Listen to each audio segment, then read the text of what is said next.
Hello friends, welcome to our channel GK core Telugu. ఈ వీడియోలో Vedic పీరియడ్కి సంబంధించి కొన్ని ఇంపార్టెంట్ క్వశ్చన్స్ అయితే ఈ వీడియోలో డిస్కస్ చేద్దాం. చాలా అంటే చాలా ఇంపార్టెంట్. ప్రీవియస్ ఇయర్లో అడిగినటువంటి ఎగ్జామ్ పేపర్లో నుండి ఈ క్వశ్చన్స్ అయితే కలెక్ట్ చేసి చెప్తున్నాను. అండ్ అంతేకాకుండా రాసేటువంటి 2026లో రాసేటువంటి ఆల్ కాంపిటేటివ్ ఎగ్జామ్స్కి కూడా ఈ క్వశ్చన్స్ రావడానికి ఛాన్స్ ఉన్నటువంటి క్వశ్చన్స్ అనమాట. సో వీడియో చూసే ప్రతి ఒక్కరు ఒక చిన్న లైక్ చేసి, కొత్తగా ఎవరైనా ఈ వీడియోని మొదటిసారి చూస్తుంటే మన ఛానల్ని అయితే సబ్స్క్రైబ్ చేసుకోండి. First question, which of the following river is most frequently mentioned in the Rigveda? ఋగ్వేదంలో ఎక్కువగా పేర్కొన్న నది ఏది అన్నది క్వశ్చన్. దీని యొక్క ఆన్సర్ చూస్తే సరస్వతి నది. ఋగ్వేదంలో సరస్వతి నది అత్యంత ప్రాముఖ్యమైనది. దీన్ని నదుల తల్లిగా అయితే పేర్కొన్నారన్నమాట. Second question, which term in Rigveda period referred to a tribal assembly? Rigveda కాలంలో గిరిజన సభకు ఏ పదం ఉపయోగించారు అన్నది క్వశ్చన్. సో ఇక్కడ ఆన్సర్ ఏంటంటే ఆల్ ఆఫ్ ది అబో. ఈ మూడు పదాలను అయితే ఎక్కువగా ఉపయోగించేవాళ్ళు. సభ, సమితి, విధాత అని ఈ మూడు పదాలని కూడా సమావేశాలకైతే ఉపయోగించేవాళ్ళు పాలనలో భాగం కింద.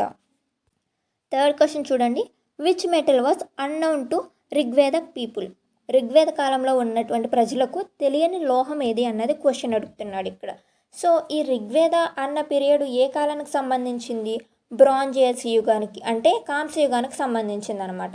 సో ఆ కాలంలో ఐరన్ గురించి ఆ కాలం నాటి ప్రజలకైతే ఐడియా లేదు కాబట్టి ఆటోమేటిక్గా ఐరన్ గురించి ఈ ఋగ్వేదంలో ఉన్నటువంటి ప్రజలకైతే తెలిసే ఛాన్స్ అయితే లేదు. సో ఆన్సర్ ఇక్కడ ఏంటి?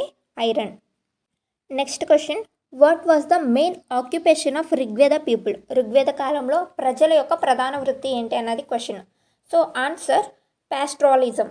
సో పశుపోషణ అనమాట. పశుపోషణ అనేది ఈ ఋగ్వేద ప్రజలకు ప్రధాన వృత్తి. Next question, which Vedic deity was known as Purandara? Purandara అని పిలిచే దేవుడు ఎవరు? సో ఆన్సర్ ఇక్కడ వచ్చేసి ఇంద్ర అనమాట. ఇంద్రుడిని అయితే వీళ్ళు ఇక్కడ పురందర అని అయితే పిలిచేవాళ్ళు ఇంద్రదేవుణ్ణి. ఇంద్రుడు ఏంటంటే శత్రుకోటలను ధ్వంసం చేసేటువంటి దేవుడు అనమాట. ఆ కాలంలో అలా నమ్మేవాళ్ళు. నెక్స్ట్ క్వశ్చన్ చూడండి, which text mention the battle of 10 kings? దసరాగ్న యుద్ధం ఏ వేదంలో ఉన్నది అన్నది క్వశ్చన్ అనమాట. సో దీని యొక్క ఆన్సర్ చూస్తే ఋగ్వేదంలో అయితే సుదాసు మరియు ఇతర రాజుల మధ్య అయితే యుద్ధం అయితే జరిగింది. దాన్నే దసరాగ్న యుద్ధం అని అయితే పిలుస్తారు. దశ అంటే 10 కదా తెలుగులో మీనింగ్. దసరాగ్న యుద్ధం ఇది సుదాసు మరియు ఇతర రాజుల మధ్య అయితే జరిగినటువంటి యుద్ధం ఋగ్వేదంలో పేర్కొనబడింది. దీని మీద క్వశ్చన్స్ అనేవి వస్తూ ఉంటాయి, చాలా important. Which Vedic text is mainly in prose? గద్య రూపంలో ఉన్నటువంటి వేదం ఏంటి, అంటే ప్రోజ్ టైప్లో ఉన్నటువంటి వేదం ఏంటి అన్నది అయితే క్వశ్చన్. యజుర్వేద. Option C. యజుర్వేదంలో యజ్ఞ విధానాలు గద్య రూపంలో ఉన్నాయి. అంటే యజ్ఞాలు చేస్తారు కదా, ఆ విధానాల గురించి అయితే దీంట్లో ప్రస్తావించబడింది. అది కూడా గద్య రూపంలో, అంటే ప్రోజ్ రూపంలో అయితే. Next question, which was not a feature of early Vedic society? ప్రారంభ వేద సమాజం లక్షణం కానిది ఏది అన్నది క్వశ్చన్ అడుగుతున్నాడు. సో ఆన్సర్ ఏంటంటే ఆప్షన్ బి, క్యాస్ట్ రిగిడిటీ. ఈ క్యాస్ట్ అంటే కుల వ్యవస్థ ఉండేది, కానీ అంత కఠినంగా అయితే ఉండేది కాదనమాట.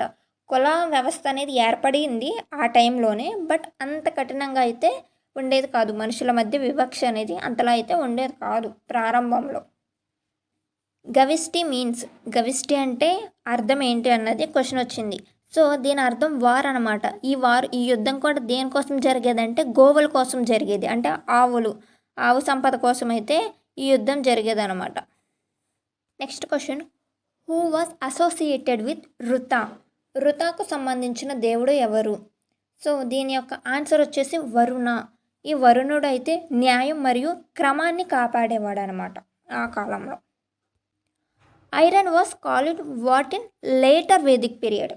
ఇనుమును ఏమని పిలిచారు? లేటర్ వేదిక్ పీరియడ్లో ఇనుమును ఏమని పిలిచారు అన్నది అయితే క్వశ్చన్. దీన్ని కృష్ణ ఆయాస్ అని అయితే పిలిచేవాళ్ళు అనమాట. కృష్ణ ఆయాస్ అని పిలిచేవాళ్ళు. Which sacrifices became important later? తర్వాతి కాలంలో ముఖ్యమైనటువంటి యజ్ఞాలు ఏవి అన్నదైతే క్వశ్చన్. సో ఇక్కడ ఆన్సర్ ఏంటంటే option D, both B and C అనమాట. సో ఈ 2 వేద యజ్ఞాలు కూడా తర్వాతి కాలంలో చాలా ఇంపార్టెంట్ రాజుల శక్తిని అయితే చూపించేటువంటి యజ్ఞాలు అనమాట ఇవి.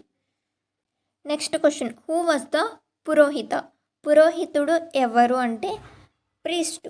యజ్ఞాలను చేసే వాళ్ళని పూజారి అని అయితే పిలిచేవాళ్ళు. Veda has Shukla and Krishna division. Shukla మరియు కృష్ణ విభాగాలు ఉన్నటువంటి వేదం ఏది అంటే యజుర్వేదం. ఆప్షన్ సి యజుర్వేదం. 2 భాగాలుగా అయితే విభజించారు దీన్ని, యజుర్వేదాన్ని. అండ్ ఈ ఋగ్వేదాలో మోస్ట్ వాల్యూడ్ యానిమల్, అత్యంత విలువైన జంతువు ఏది అన్నదే క్వశ్చన్. సో ఆవు అనమాట. ఆవు అనేది వాళ్ళు సంపదగా భావించేవాళ్ళు అనమాట. ఆ రోజుల్లో ఆవుని సంపదగా భావించేవాళ్ళు. జన మీన్స్, జన అంటే అర్థం ఏంటి అంటే ట్రైబ్, పెద్ద సమూహం అని అయితే అర్థం వచ్చేది. Option D answer. Maximum hymns decided to, ఎక్కువ సూక్తులు ఎవరికి ప్రదానం చేయబడినవి అంటే ఈ వేదిక్ పీరియడ్లో అన్నది క్వశ్చను. ఆన్సర్ వచ్చేసి ఇంద్ర అనమాట. ఇంద్రదేవుడికి ప్రధానంగా ఎక్కువ సూక్తులు అనేవి అయితే ఉండేవి, మ్యాక్సిమం హైమ్స్ అనేవి. What declined in later Vedic period, తర్వాత వేదకాలంలో ఏమి తగ్గింది అని అంటే రాజుల శక్తి అనేది తగ్గింది. సభాసమితి అనేది అయితే క్రమంగా తగ్గుతూ వచ్చింది. నెక్స్ట్, నిష్కా మీన్స్, నిష్కా అంటే ఏమిటి అనేది క్వశ్చన్. దీని ఆన్సర్ వచ్చేసి ఆర్నమెంట్, బంగారు ఆభరణం అనేది అయితే మీనింగ్ అనమాట. Next question, Vedic religion nature, వేద మత స్వభావం ఏమిటి అన్నది క్వశ్చన్. దీని యొక్క ఆన్సర్ ఏంటంటే ఆప్షన్ బి పాలిథిజం అండ్ ఎనోథిజం. అంటే అనేక దేవతలు ఉన్నా కానీ ఒక దేవుణ్ణి ప్రధానంగా పూజించడం అనేది అయితే ఆ విధంగా ఉండేది మత స్వభావం అనేది ఆ వేదిక్ పీరియడ్లో.